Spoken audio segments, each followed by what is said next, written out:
Hey, Mike, what do Kelly Slater and PT have in common? I don't know. They're both world champs? Nope, they both own Endless Summer box set. Oh my God, rad. You guys, you can get it too. The link's in the show notes.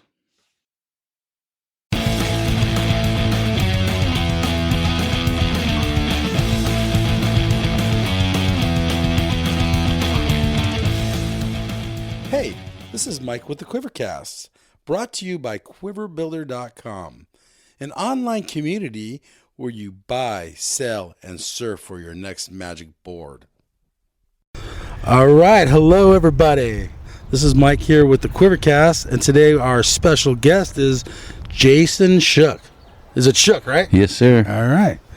So, and we're sitting here, dude, at this rad pad overlooking Cardiff Reef. How are the waves? They were good this morning. Were they? Yeah. How big? It was probably 3-4 foot. Really? Yeah. Where'd you surf? Seaside. Okay. Yeah. And it was getting the swell? It was like a northwest? Yeah. It was a little. Well, there was a couple swells in the water. It seemed like there was the southwest, Okay. and then it was getting all crossed up with a little northwest wind swell in there as well. And it wasn't good seaside, but there were some waves. Okay. And low tide? Yeah. Lower Tide was tide? kind of drained out in the morning, and it wasn't really a high tide. Okay. But yeah, there were some couple fun ones. All right. Yeah. So, let's start at the beginning. Yeah. All right. Jason, so when did you start surfing and where at? I started on a surfboard in Belmont Shore. Mom used to take us down there to the Mother's Beach and paddle around. My brothers were all paddling longboards through the canals, and I had one of those little hollow plastic kickboards. Remember those things? Had two handles on each side. Okay. Those Yeah. hollow plastic kickboard, and I just play around in the bay. And then I graduated over to the beach side, and where the little Long Beach ankle slappers were, and then eventually started surfing in Seal. So where'd you grow up? Where was your house? Grew up in Seal Beach on Catalina Avenue. Okay. My great-grandparents were from Long Beach. My mom grew up in Long Beach. Grandparents and great-grandparents and great-great-grandparents, Long Beach. So generations. Yeah. Really? Yeah. So even though you lived in Seal, you guys went over the bridge? Yeah. Came around the It's harbor? funny because I used to give people a hard time Right. all the time about Yeah, that's what I'm where's thinking. your bridge pass. You're the first. Most of the guys in Seal Beach aren't leaving. Right. It's Okay. a hard place to leave, and I never thought I would leave, and been down here in San Diego for 20 years. Wow. Yeah. We'll talk about that in a little while. Yeah. Okay. So first stand-up wave. First stand-up wave was Crab's Jetty. Oh, no, I take that back. First stand-up wave was Northside Seal. All right. Makes sense. First grade, I met this kid named Marty. It was Marty McClary back then, but it's now Marty Thomas. Oh, okay. And we were in first grade together, and he was talking, surf, talking a big game about surf. And, I said, oh, yeah, I can surf. And I couldn't, but I was like, yeah. And so he said, let's go after school. Come over to my house, and we'll go surfing. I said, okay. All right. Yeah. And we went, and I borrowed one of his boards, and we walked down to the pier and paddled out, and Marty was shredding by then. And Really? First grade? Oh yeah, he was Really? I mean, he was For a first grader. standing up and trimming down the wave. Wow, that's Yeah. pretty good, actually. And I was just whitewater, belly boarding, and Yeah. I actually stood up that day, but it wasn't till the end of that session that I could finally get up, and then yeah. Let's talk about that first wave. Okay, so Marty Thomas. I don't understand that concept. Okay, so did you guys just walk down to yourselves? 6 years old, 7 years old? We Where did the parents go? walked from Zoder School right there, and he lived on 10th and Central. Okay. And his mom worked at Walt's Wharf back then. All So right. we'd walk from Zoder, we'd go to Walt's Wharf, and get some oyster crackers and a soda, and grab a couple of those chocolate mints, and then we head over to his house and just, a couple first graders on our own. That's rad. Grab some boards, and we told his mom, we're going to go surfing, and she said, yeah, sure, go get some boards out of the house. And, yeah, we walked from Waltz down Central to his house, got the boards, went and surfed Northside. The funny thing is, I'll never forget this, is we come up to the base of the pier, and typical seal, it's blowing freaking 40 knots, whatever it does on the regular, and the sun was shining on the water, and it had this like glare, and we were like, oh, it's all glassy, look how glassy it is. We had no idea what glassy, we just thought it was the shine off the water.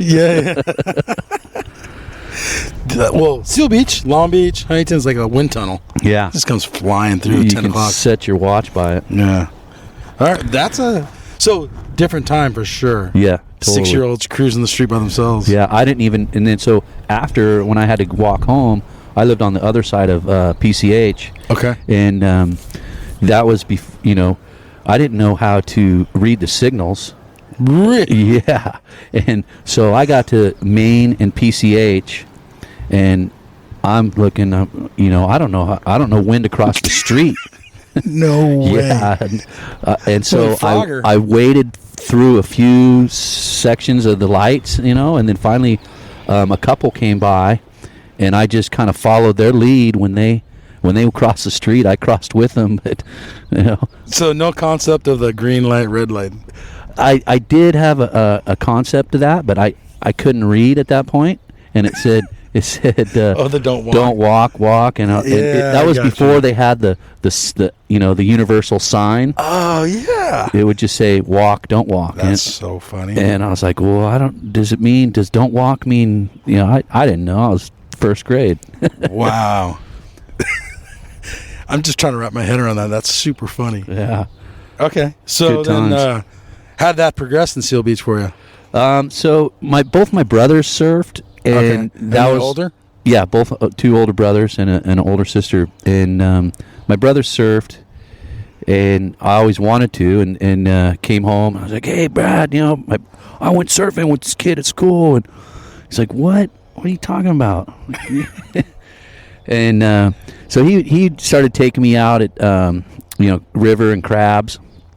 And everyone used to stash their boards at Nancy Wright's house, which was, I think, one or two houses in from the First Street parking lot there.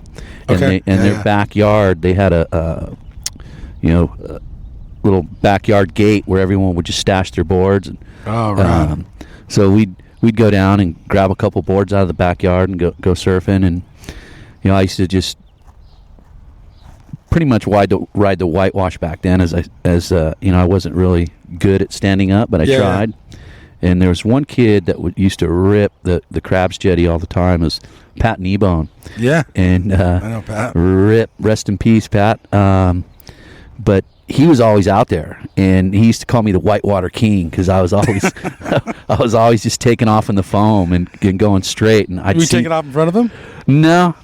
You knew. Well, he was cruising down the line. Or was he in crab still? He was the crab section, but he was cruising down the line, and I was just going straight in on the foam. Yeah. Stand up, straight Stink knee. bug? Yeah.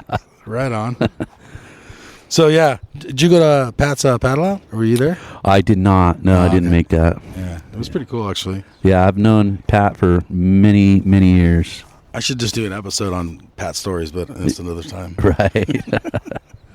Okay, so then that progressed from crabs to all of a sudden, where did you progress to? Like, you bought your own board, wetsuit, and kind of moved on? Yeah, so my brother and his friend Larry Leahy they made a couple surfboards in our garage, and he made a board that I basically kind of took over on. And I'd ride, go surf north side. Pretty much it was crabs and north side. I didn't go out to the river because I heard all these shark stories. There's sharks in the river, Yeah. So I'd stick to crabs jetty and surf north side once in a while. How old are you now at this point? Oh gosh, probably what's a sixth grader or what's a first grader? You said 6 years old. 6 years old, yeah.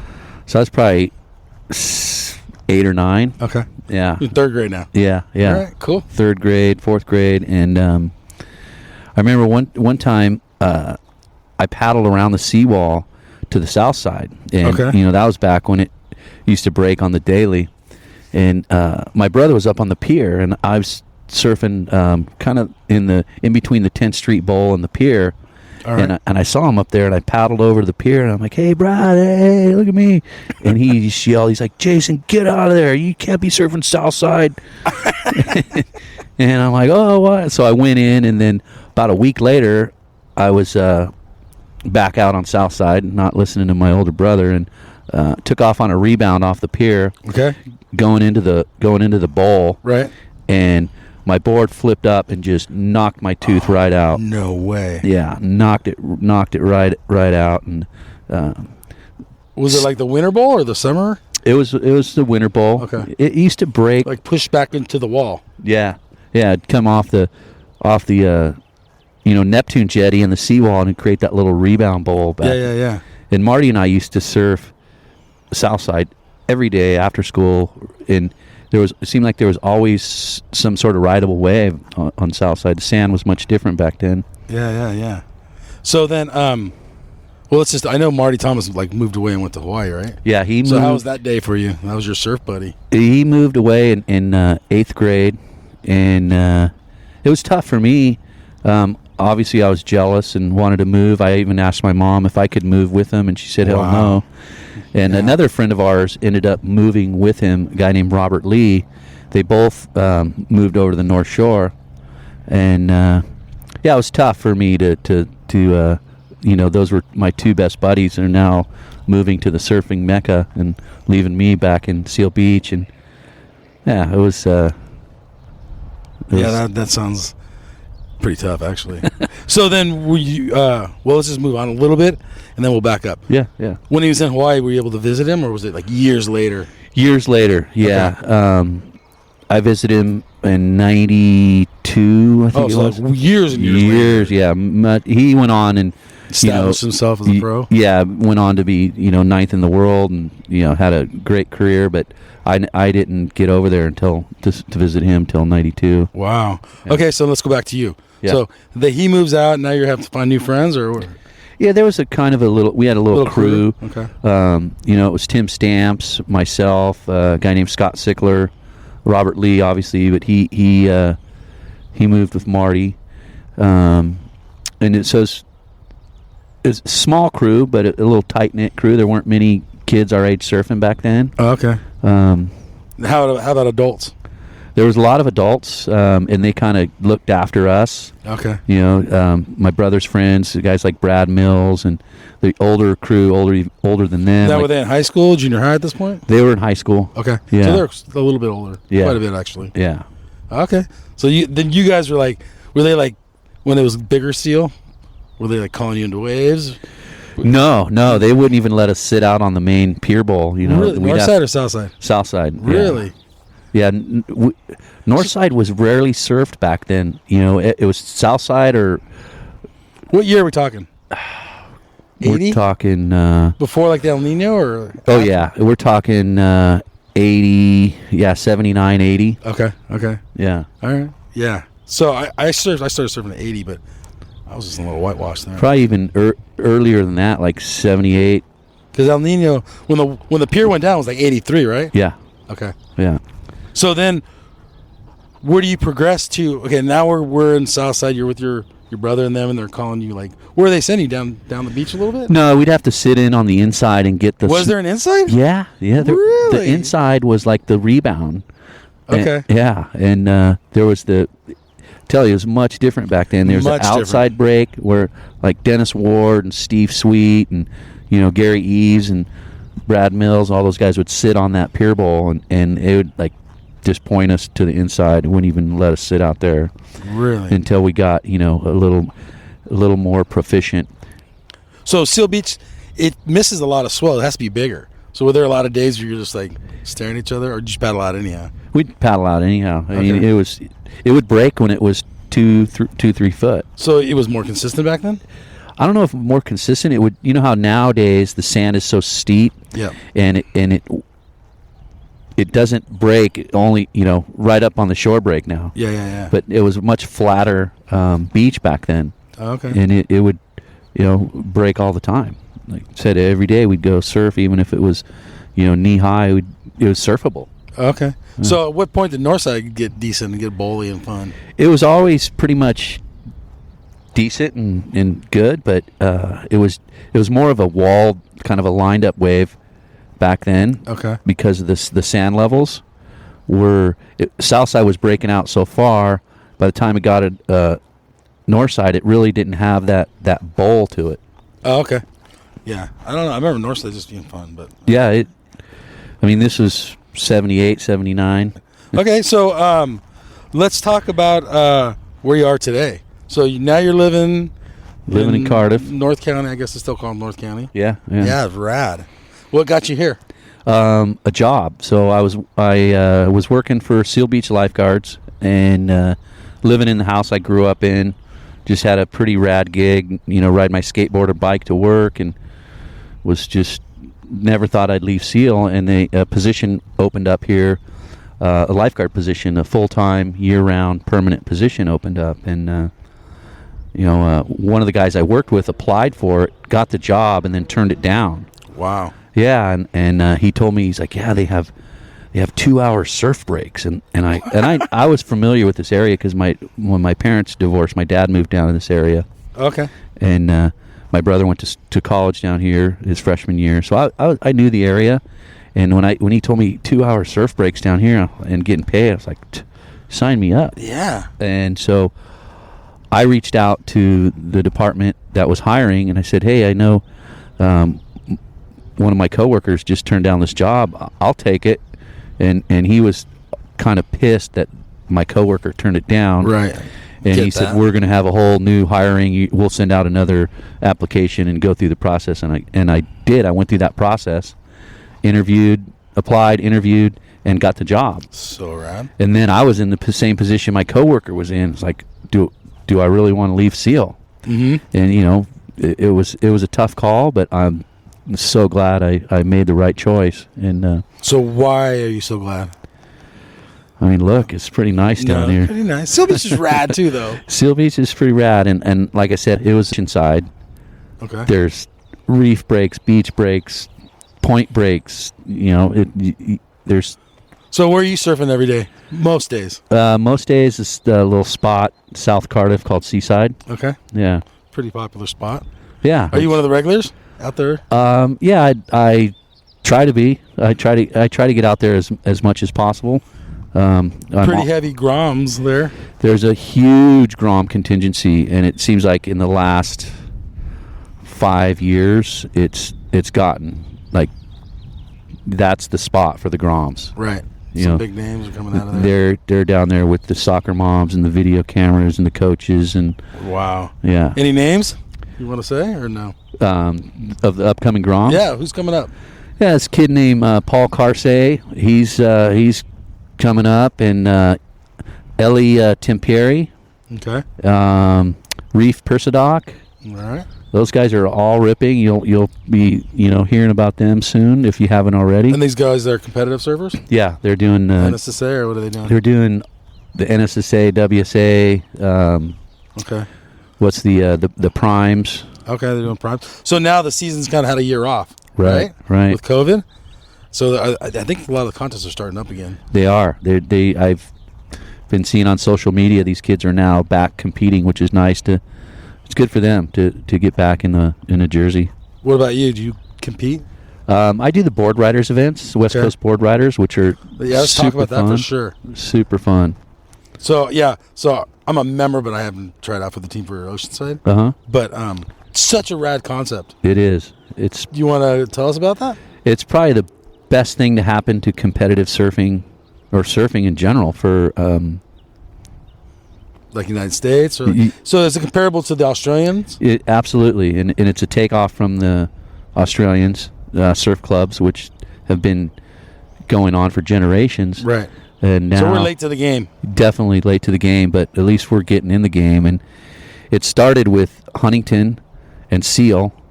That was the first, and I was surfing for Seal back then. Okay. And they had the first contest, I think it was Golden West. And Huntington obviously blew us out of the water, but the camaraderie. Really? Oh, yeah. You guys had to have heavy hitters there. Well, Huntington's got a pretty deep roster, you know. They're third It's a string. bigger city to pull from for sure. Yeah, they got deep talent there. Their third and fourth string are top notch. Like world class guys. Yeah. Yeah, right on. So let's keep talking about that though. Yeah. So they started off, and then how did it kind of like spread? It took off like wildfire. Next thing you know, Newport heard about it, and they're like, "We want a team." Then Yeah. Newport got a team, and within a year, there were enough teams in Orange County to have. I think there was Seal, Huntington, Newport, and I don't know if it was Dana Point or Laguna got in, but Okay. it spread so quickly. And next thing you know, every city in Orange County had a team, and then it expanded into San Diego. And I was living down here at the time. Obviously, been here 20 years, but to my roots are in Seal. That's where I'm, born and raised. But driving up to, and then they split the regions into a north and a south region. Okay. All right. And the north region was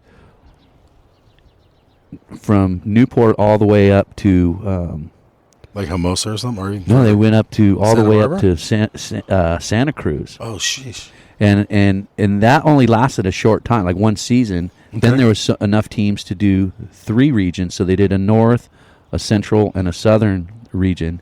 And we got in once they did the southern region, and because So you're in Seal Beach, and then you're living in Encinitas, or you're living yeah. here. And then I think you're saying is you left Seal. Yeah, I did, and I saw the writing on the wall. To drive up there to work out and practice, and okay, and then, all the in between, not just the heats, right, not just the contest, and then the contests are I'd have to drive to South Bay or Santa Cruz or to compete, and I thought, well, it's much easier just to stay local around here, right? And but there wasn't an established team yet, right? No, and then we got a call from Brillo saying, "Hey, we're expanding into San Diego. You guys want to put a team together?" And I got together with Rusty Philippi and Walt Pazanowski, Carl Ware, Jeff Baldwin, and we, it's like, "Hey, let's put a team together." Right. And we put a team together, and we barely beat Oceanside to get into that first season. Oh, okay. We put so our like a preseason heat or contest? Well, it was the first season they had that there was only enough room for one gotcha. team in the southern district. Gotcha. Okay. And we just happened to get our deposit in before Oceanside did. Okay. Then when they went with the 3 region, Oceanside, Carlsbad, La Jolla were able to put teams together. Okay. So is there 4 in San Diego now, or is there more? Or you don't even know? There's Oceanside, Carlsbad, Encinitas, La Jolla. The San Clemente's in the southern region okay. too. So Okay. yeah, so 5. 5. Okay. Yeah. And there's still plenty of coastline, the Mission, Yeah. Ocean Beach, all those guys. San Diego was talking about putting a team together, like the city of San Diego. That's a big. Yeah, That's a lot of landmass right yeah. there. They might have to narrow the I boundaries. wonder if the Ocean Beach guys get along with the Mission Beach guys. You got to watch I out. almost don't think they would, but who knows? That Mission BA jetty, Yeah, it's kind of gnarly. South Mission Jetty is Which is no joke. Actually, a shitty wave. It's like a reverse Surfside jetty. Kind of, yeah. All right. So, anything else about the board riders? Is the season coming up? Do you know? So the thing that we're having the Wheat Cup, which the whole West Coast Board Riders was founded by Casey Wheat and Ziggy, and as you know, Casey Wheat passed away, and they they're naming the final event. The championship is called nice. the Wheat Cup, and In honor. we were shut down by COVID last year, so we never were able to finish our season. So this June 5th, we're finishing the season, the last season, Okay. up in Huntington, and it's called the Wheat Cup, and it's Rad. going to be rad. The thing about the West Coast Board Riders is the camaraderie on the beach with all these different cities, and it's guys that you grew up surfing with and against in contests, and Okay.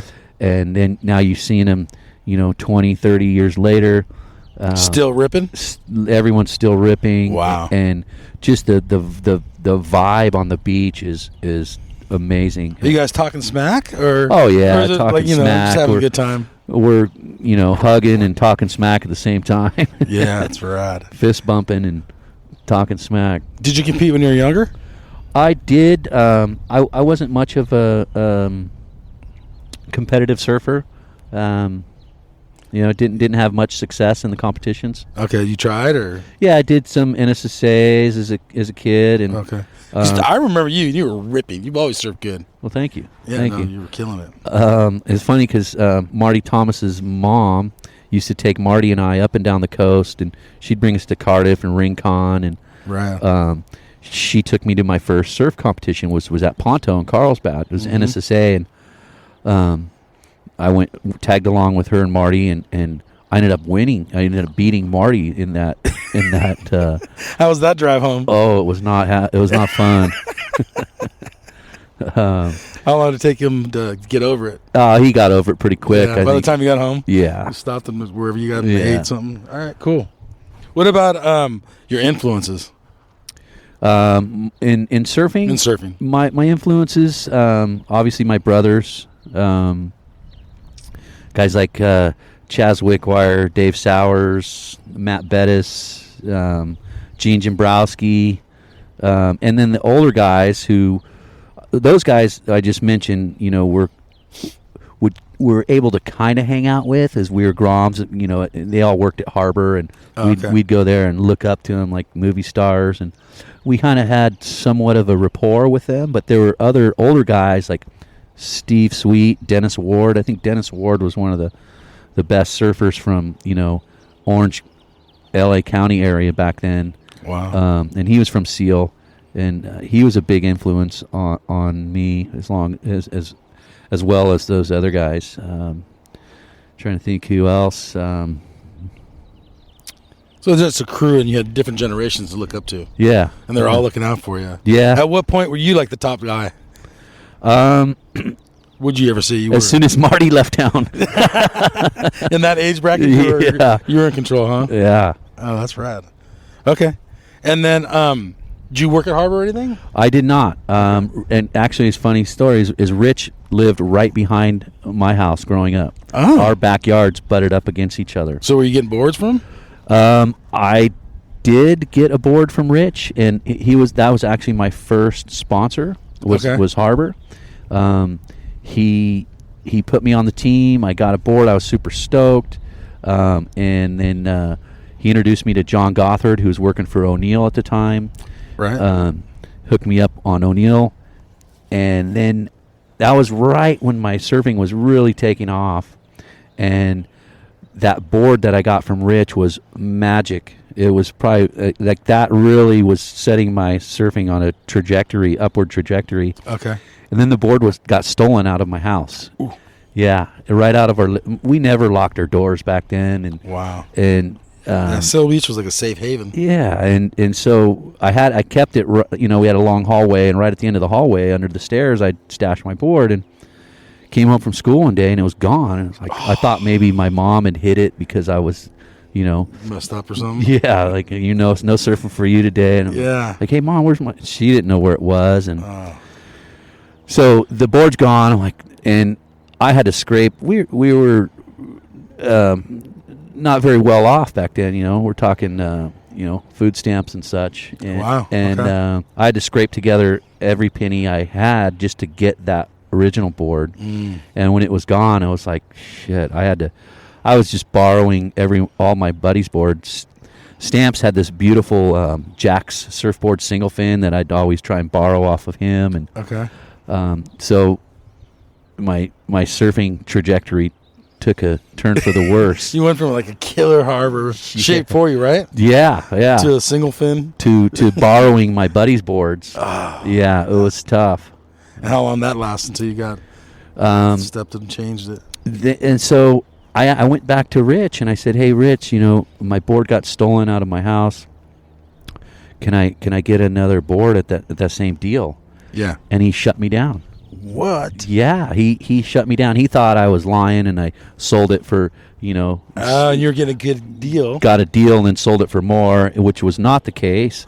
So he kind of shut me down on another board, and I was pretty hurt at the time. And so you took it personal. Yeah, I don't blame you actually. Yeah, and then Chuck Dent Surf Center came into town, and Ralph Rulo from Surfside, the Rulo family, opened up Chuck Dent on Ocean and Seal, and I got in with them and started riding for Chuck Dent and got Rock and Fig boards and Body Glove and Victory wetsuits, and I was kind of the outcast of Seal because I was a local hanging out with the with the non-local crew. Yeah, and the harbor guys would give me shit all the time, but said you had to do what you had to do. Exactly, You're surviving. Rich turned me down. I'm going to move on down the road. That's a pretty good story, actually. I like that. Yeah. So you have stickers on your board now, right? Uh-huh. What do you got on there?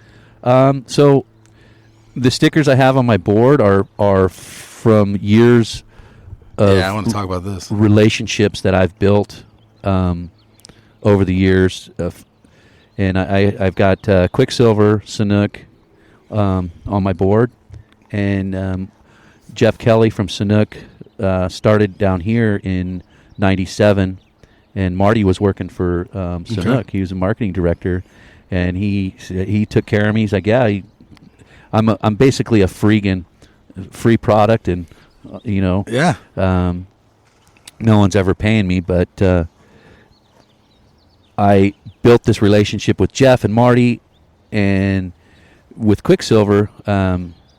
Back in 85, I got a job working in the warehouse, and my goal was to get my foot in the door and get on the team.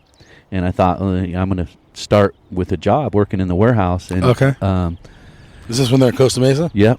They were on 17th Street at the time, yeah. And working the warehouse, and Robbie Todd and Paul Gomez were in working the warehouse along with Preston Murray and Danny Kwok. Well, Danny was up front in the marketing. He was the big shot back then, and they had these team workouts. And Robbie, what year is this? 85. Okay. 85. And Robbie Todd said, "Hey, we're having a team workout. We're going to surf against the Quiksilver team's going to surf against Huntington High surf team. Oh, cool. At River Jetties. You should go down and surf with us." And okay, so I showed up that morning, and PT was, I think, running the surf team for Huntington back then, because he was there with his bullhorn, and Kwok was there, and all the heavy hitters were there, and hey, can I get into a heat? And they're like, well, we're kind of full right now, but Kwok says, yeah, just go out there and surf and see what you got. Okay. So I went out and surfed. Was it good? It was decent. Yeah. Okay. It was a couple little head dips, and okay. Yeah. I went out and kind of blew up, and I remember PT on his bullhorn telling me to get out of the contest area. And I'm like, no, Kwok just told me to go out here. Yeah, so, you listen to the boss. Yeah, I continued to surf, and when I came in, Danny said, "Hey, you're ripping. Come into my office at the end of the day, at the end of your shift. Come into my office," and which I did. And that when I walked out of the office that day, I couldn't carry all the clothes really? He hooked me up with. So you were working there, right? Mm-hmm. Turned into a sponsorship. Yeah, exactly. Rad. And I managed to. Do you remember the words he said to you? He said, "Zachy, you were ripping out there. Come to my office, okay. and we'll hook you up." Christmas. Yeah, that's rad. Christmas time, and I was super stoked because that's like the company especially then, to be affiliated with. Yeah. And I wasn't the best guy, wasn't the worst guy. I wasn't. I just kind of built on those relationships, and I saw team managers come and go. I remember back then, Kwok promoted Paul Gomez, who was working in the warehouse with Preston Murray. He promoted him to team manager. And Preston Murray had been there since day one, and Preston's like, "Hey, wait a second, dude. I should be the team manager." And so they did a flip-flop, and they made Preston Murray the team manager and sent Paul Gomez back to the warehouse. Wow. And then I think that's when Paul went over to Billabong, but that's a different story. Yeah. But anyways, I saw, Preston would hook me up, and they had Noah Bedreau as a team manager. They had I seen him come and go. Todd Miller was a great team manager, and Taylor Wiesnan. So I just managed. I knew early on in life that you have to. Life is about building relationships with the people you meet. Okay. And each one of those people, I've carried that relationship To this day. Yeah, and years and years later, Chad Wells was the team manager, and out of any team manager I've ever seen, I'm not saying this because he's my best buddy, but Yeah. he was by far the top of any team manager. He would take calls any time of the day and answer his phone, or if he didn't answer it, he'd call you right back. I witnessed this, and I thought, God, it used to take me weeks to get a call back from one of the team managers. Okay. It's like when you want to re-up on your product, Right. Hey, can I get some more gear? And Summer's coming, you need some trunks. Yeah, and like, you don't hear back from him until like 3 or 4 weeks later. But Chad was on top of it. He ran a great. That's rad. He ran a great program. He's now with Buell Wetsuits, but I've seen a lot of team managers come and go. And So you've been basically on Quiksilver since '85, you said? yeah, Wow. yeah. How many years is that? 35? Yeah, something like that. Yeah. I have to do the math. I'm not doing I've it. been having the mountain wave on my board for a long time. Wow. And you're there forever? You hope? I hope so. Yeah. Ryan Keenan's still there. Mike Riley's still there. I still have. And you still surf like good. Like you're still ripping. Oh, thanks. Thank you. So Trying. yeah, I wonder how, so okay, actually I just thought of a new question. Yeah. Everyone's getting older. All these guys that still rip, with board riders guys, all the even guys that just probably been surfing Seaside for 40 years. Do you think why is everyone surfing so good so late in life? I think the equipment has a lot to do with it. Equipment, okay. Yeah, I think the boards these days are, top notch and have come a long way. That's helping. Do you think people are living a healthier lifestyle? I think so. Yeah, Combination, maybe? Definitely more of a healthier lifestyle back from the 80s. Okay. So then, board wise, so they get a little older, a little fatter like me or whatever. They can just go to their shaper and say, "Hey, here's where I'm at, but I still want to surf good." Right. Put some more volume, hide some volume here. And I never thought of that question until right now. Yeah. Right on. Okay, what do you think about wave pools? Have you surfed one? I have. I've surfed the wave pool out in Waco. Okay. It's How a blast. was that? It's a blast. How many times have you surfed it? I surfed it once, but we had the pool for the whole day. Woo! Yeah. That's so rad. I couldn't walk for 3 days after that. Oh, no. My legs were cooked. How many waves do you think you caught? Oh, it's hard to say, but we surfed all day. It looks like good Southside seal sometimes. Yeah, and they can change it up to they can totally change wedgie bowl from a lowers right to a tube. How many guys were with you? Was there? We had a bunch, but we were on rotations of, I think it was between 6 and 9 in the water at one point. Okay. So there was a ton of waves. It was like Benny Bigler and Riley and Wells was there. The Quickie crew went out, and Ted Lee from Quiksilver. Okay. Yeah, I managed to squeak into that trip. So what do you think of wave pools in general? I love them. Do you? Yeah. So they're going to open the one in Palm Springs pretty soon? Yes. Some other ones happening all around the world. Right, and one of the ones in Palm Springs, Is there two of them? I think there's 2 or 3. I think, Wow, cool. I think KS Waveco is putting one in Palm Springs. Nice. And a friend of mine is I don't know what you call it, the financier. He's in the finance world, and he pulled together, I guess, venture capitalists to finance a Wavegarden technology wave pool out in Palm Springs, and they're going to do, condos, golf, shopping, the whole. They were kind of talking about that Notion stuff, but I don't know if it died or not. I don't know what's going on. Yeah, so this, my buddy's pool is like an adventure kind of. Yeah, vacation kind of thing, something for everybody. Like outlet mall, right? So you shop, surf, go see a golf, band, and go surf, live music. Yeah, rad. And his pool will be up and running in 2.5 years. He said. I just talked to him couple weeks ago. I know. Okay. What about localism back in the day? That was gnarly. It was gnarly, especially like little pockets like Seal. I mean, Seal, Newport, Huntington.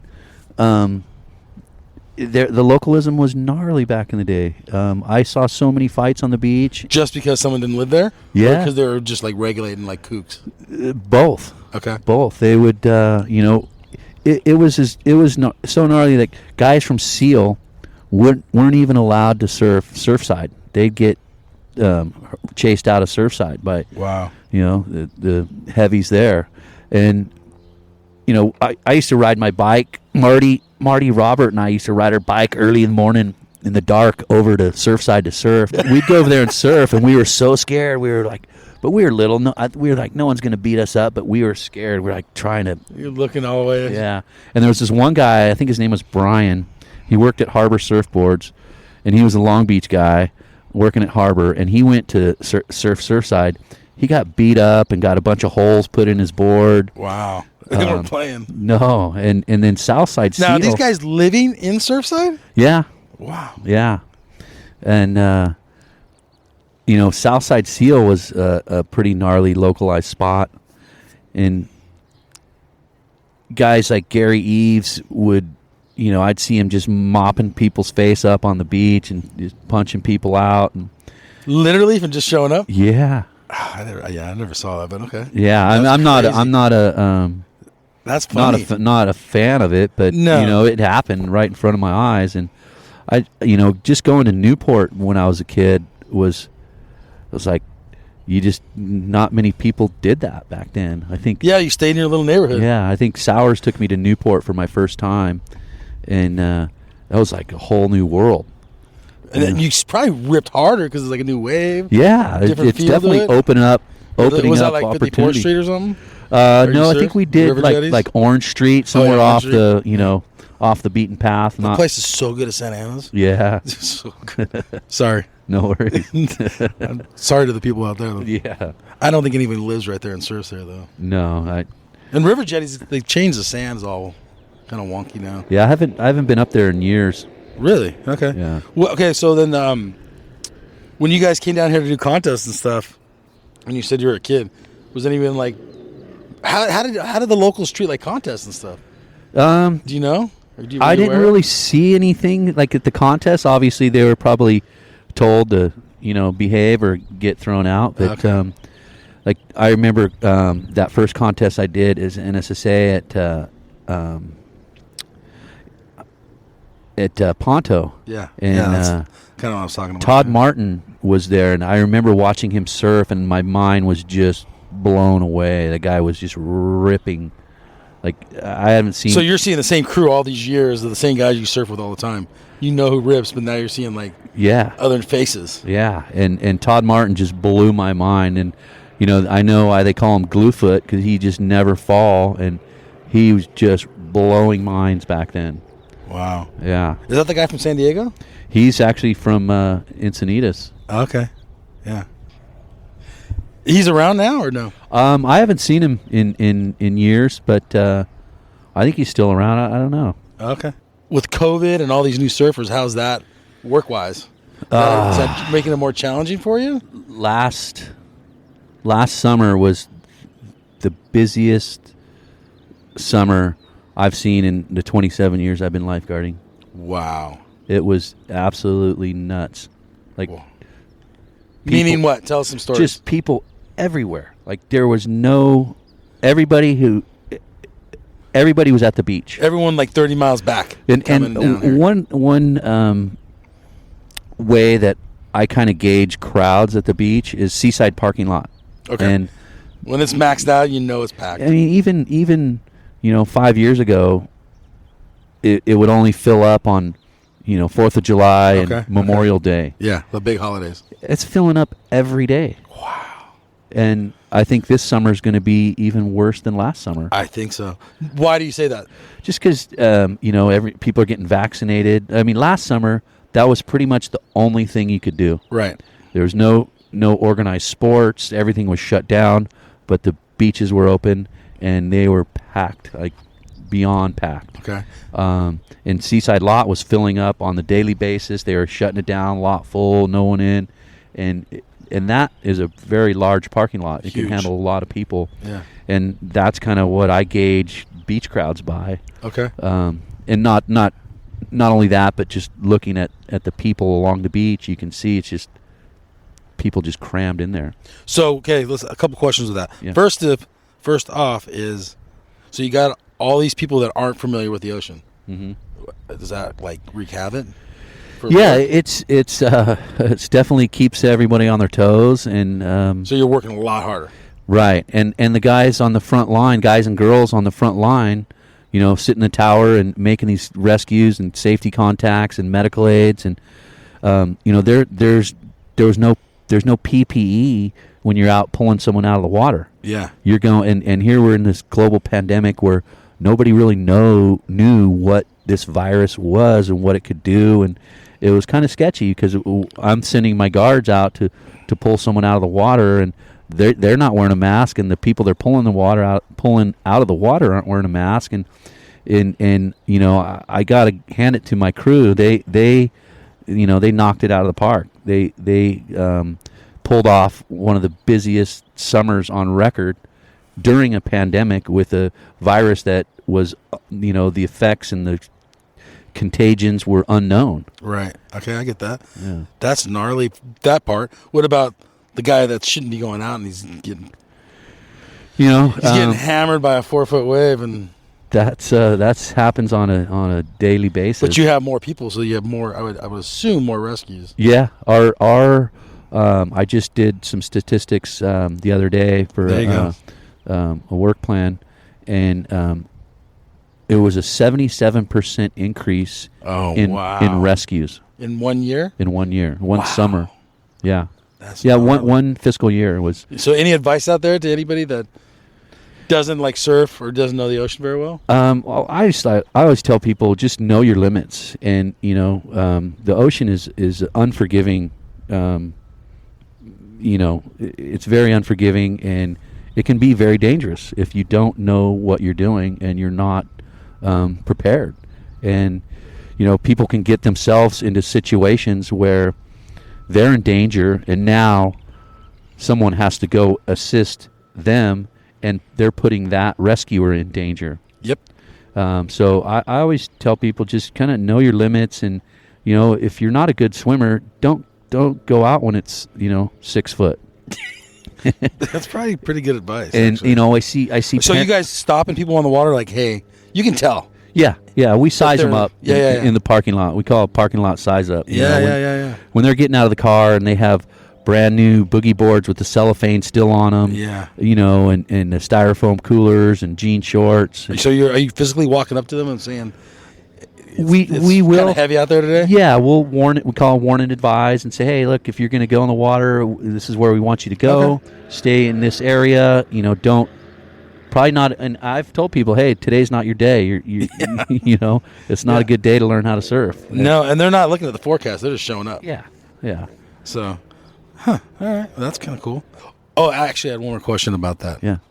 So you have 2 rescues Mm-hmm. at the same time. Mm-hmm. How do you pick and choose which one you're going for? If you're running solo. So, typically, your first priority is the person without the flotation device. Got it. If there's a swimmer in a rip current, we're always going to clear that person out of there. Okay. Because rips 'Cause can they're gonna flash. pull off. Rips can flash quickly, and people panic. And when they start panic, they start sinking. Person on a boogie board with no fins, little Johnny jump ups out there, and he's getting pulled back in a rip.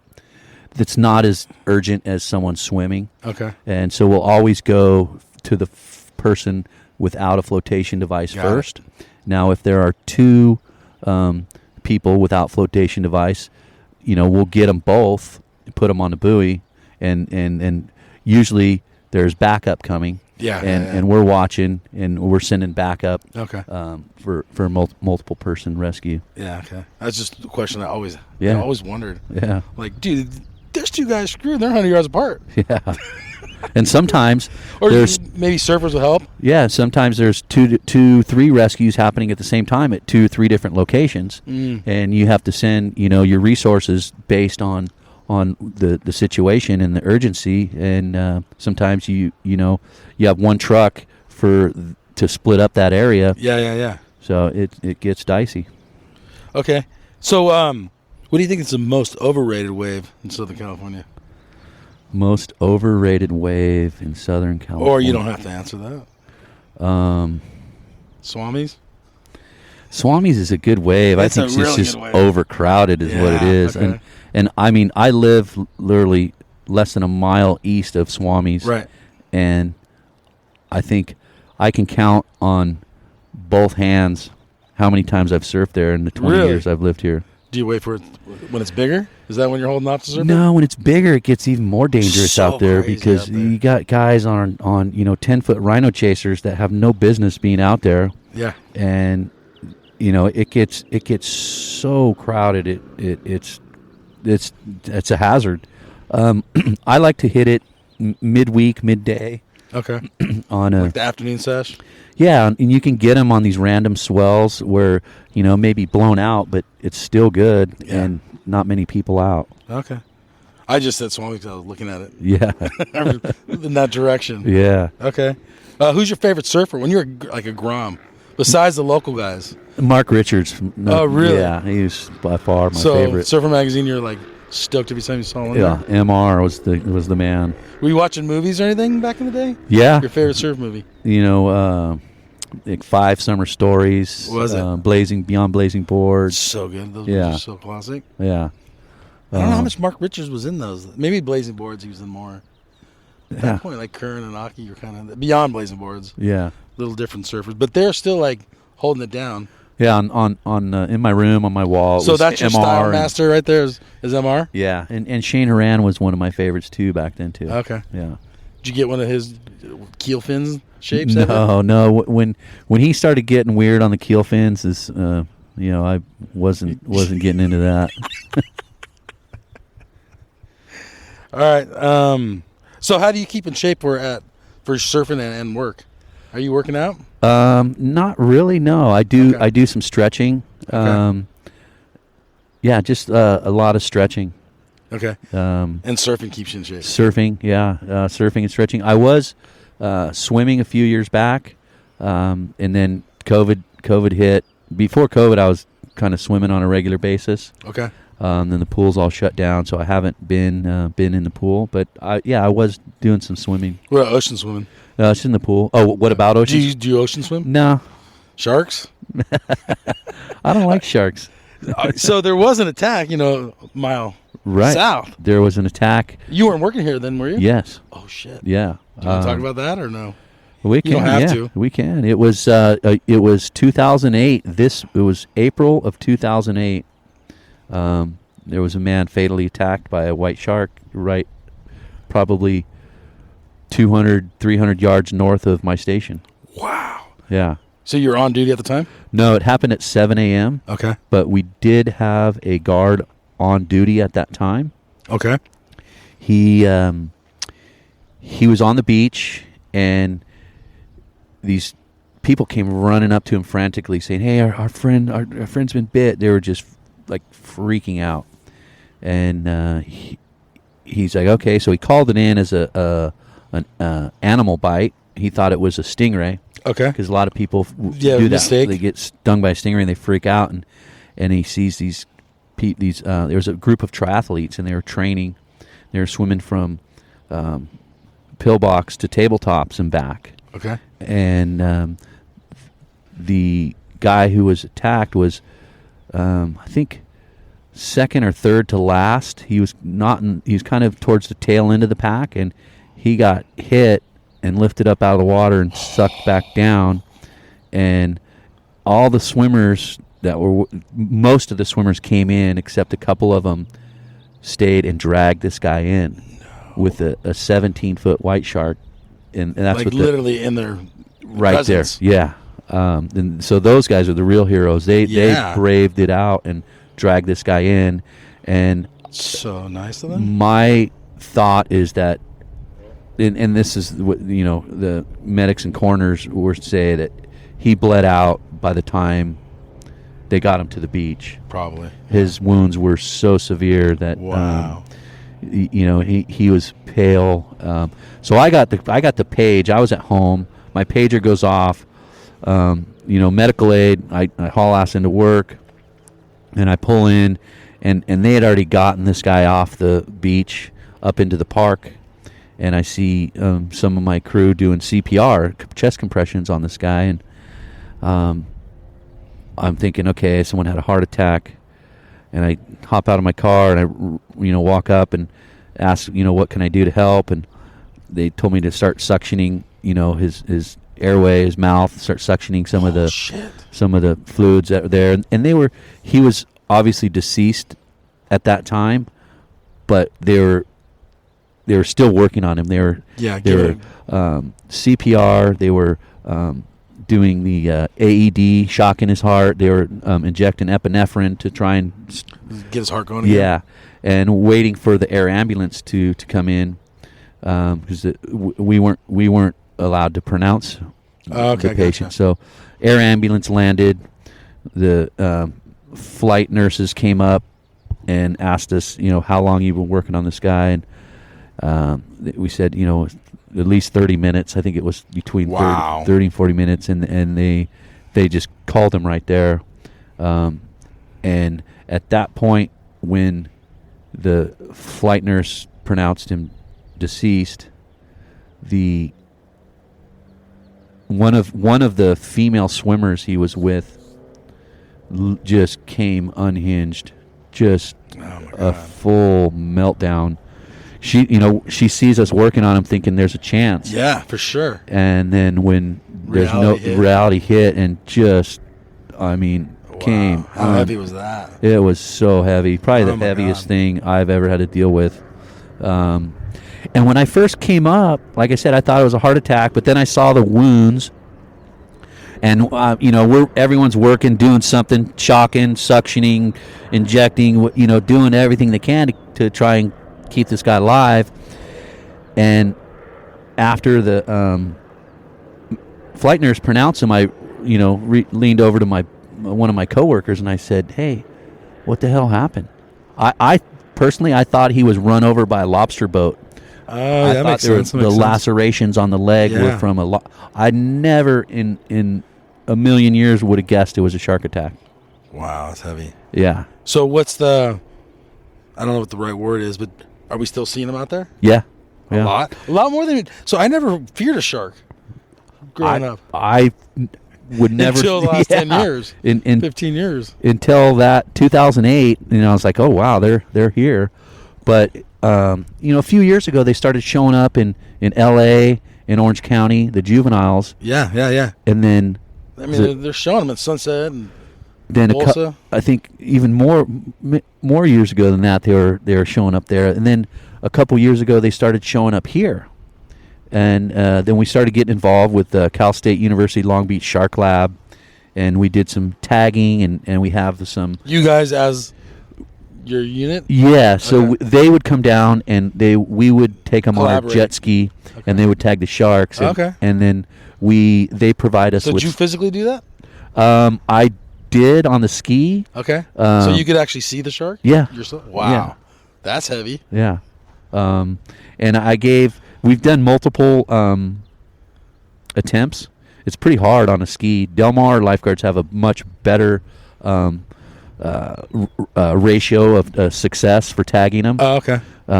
They're using their inflatable rescue boat, and for some reason they can get right on them and tag them. Okay. But yeah, we did quite a few of them, and I let each guard get a chance to go out there and do that with them, and we'd have a scientist from the Shark Lab on the ski with us, and and a drone up above spotting the shark, and they were kind of guiding us into where the shark was. Okay. We managed to tag one, and Del Mar tagged a few, and then we put some Shark Lab put some sensors out there. We put the sensors for the Shark Lab. Okay. And then we'll trade out the sensors, upload the data, and then the Shark Lab scientists would send us the results from the data. There's a lot of sharks out there. I was going to ask you that, but I don't know if you're allowed to tell. There's a lot. Is there? Yeah. And how far off? I mean, are they pretty close? Yeah, really close. But I wish I wouldn't ask you this question. According to so gnarly. the scientists, the juveniles will not go after a human. Okay. They're just looking for fish and stingrays and stuff. Is that what they're eating, stingrays? Yeah. Okay. Which I hope they eat them all. How many times you got hit? I've only been hit once. And Are you serious? Yes, and it happened just a couple years ago.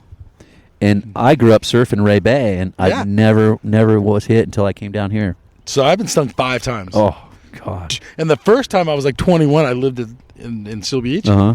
And it was like a man. There was no one. River was like shoulder high and no one out. It was peeling. And it was kind of low tide and the water was pulling out. Mm-hmm. So I didn't want to paddle. And I knew not to paddle. I got halfway across and got snagged so hard. And I was like, and I didn't know you were supposed to put hot water on it. Uh-huh. So I run home. Well, I have the lifeguard. He only drive me up to the parking lot. He's like, you got to get out. I'm like, dude, I live like 2 blocks. Can you He didn't tell you, hey, we'll go soak your foot in hot water? No. He just like, get off. Whoa. So I got off and I hobbled home. And then I put in cold water and it made it way worse. And I started like literally crying almost. Oh, yeah. And I called Harriman Jones. And I'm like, dude, this is what happened. Like hot water. It instantly fixed it. Yeah. I've seen grown men screaming in pain, was crying. gnarly. Yeah. So then Anderson Street, 9th Street and Sunset, I got nailed. A few years ago, I remember hearing there was a ton of stingray stings in like Surfside Sunset area. Just because of the sand. They had a big dip. And then it would get to really shallow. They come in past the dip onto the shallow. Under the shallow in the middle. And it was like really shallow. Yeah. Like less than knee high. So you'd be like chest high when you first got in the water. And then it was just like full sandbar. Kind of weird. And I got nailed. And it was like 7 in the morning and Jack in the Box wouldn't give me no water. Like no hot water. I was just dying. And I lived here at the time. Yeah, I gnarly. would think about keeping hot water in my car. Because, it's luckily when I got stung at Seaside, Chris Persidoc had some hot water and dumped it in a little bucket for me, so I got a good soak right off the bat, right off the bat, and then I just drove to work and stuck it in the hot water. Yeah, that's gnarly. What about Instagram or Facebook? How do you feel about social media? I think it has its benefits. I think Facebook has gotten a little out of hand with political agendas and creating misinformation. So, I have both accounts. I've been spending less attention on Facebook and just kind of doing Instagram, which keeps wetsuits on my back and sandals on my feet and okay sunglasses on my face. So you got to show that you're still ripping. I try to. Yeah. Well, you are. No one would say otherwise. Okay. So you're for it? You're kind of in the middle. Yeah. What's the outcome? I'm kind of in the. I don't. I like the ability. Like when I first started using Facebook, it was great. I got to be connect with like friends from Seal. Yeah, connect with friends and family and see pictures of what other people are doing, and you feel like you know what's going on in people's lives, and then it just got so dark with all this hatred and division, and it was just like it's kind of getting too gross for me. So took a little break. Check out. Yeah. All right. Yeah. If there's one thing in surfing you could change, what would it be? One thing in surfing I could change. The crowds. Less people. Yeah. Thin out the crowd. As you well know, the whole COVID thing, it seems like everybody's surfing these days. Okay. There's more beginners. I didn't want to answer that for you, but sorry, that's what came to my mind. No, I was going to say 75-degree water year round. But That'd be killer. yeah. That's accessible. You just But gotta then go there to would be more islands. people if the water was warmer. What would that look like, I wonder? Yeah. Yeah, that's pretty gnarly. So, Jason, Yeah. any final words? What's your final words? Thank you. No, thank you. Happy to Thank talk you. to Let me you. sit on your rooftop here. And yeah, I'm just stoked to still be able to surf. I'm stoked to work at the beach and do what I love to do. Back in 2012, I almost lost my life and wasn't able to surf for a whole year. I had a ruptured colon due to diverticulitis, and I was out of the water for a whole year. Wow. I ended up in the ICU. I spent over 40 days in the hospital altogether. I had to have a colon resection, which means they go in and take a piece of my colon out, and they put me on a colostomy bag.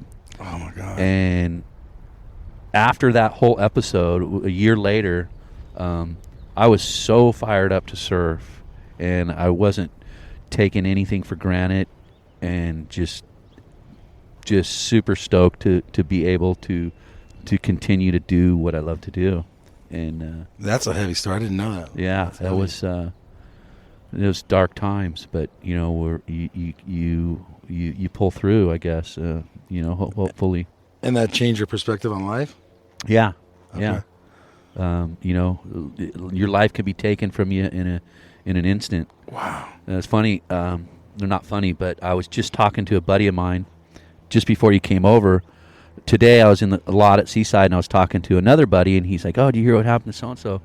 One of our buddies was in a serious car accident 8 months ago, and I didn't know. I hadn't seen him around. I thought he was busy with work and stuff. Yeah. It turns out he was pulling out of Home Depot, going across on a green light, and some lady on her phone texting ran a red light and T-boned him, and almost killed him. And Wow. we my buddy and I, who was in this accident, we were just talking about how life is so fragile and can be taken at any moment, and you just got to be thankful for every day that you're here, and just do what you love and love what you do. That's good words. Yeah. Thank you so much for doing the interview, Jason. I totally appreciate it. Thank you. All right. Stoked to do this. All right, this is Mike at Quivercast. We're going to sign off and see everyone later. Adios. Thanks, everyone, for joining us this week. If you liked the episode, hit subscribe, give us 5 stars, or leave a review. Like us on Instagram, quiver_cast. Music brought to you by Barry Snyder, Punk Rock Grandpa. You guys all have a good week, and I'll see you in the lineup.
Hey, you guys, Endless Summer box set. This thing is legit. It's authentic, numbered certificate in it. It has a 5-frame film strip from the original print. You will literally own a piece of history. It has a specially minted bronze medallion. Dude, that thing's sick. Okay, there's so much more here. Go to the show notes. There's a link on there. Go check this piece of history out. This thing's rad. Seriously. Smithsonian American History Museum has it. It took 4 years of research with 3.5 in production, all hand assembled. This thing's rad. So much to this awesome box set. Remastered DVD, sharper images than the original film, but dude, this thing's so sick. Link in the show notes.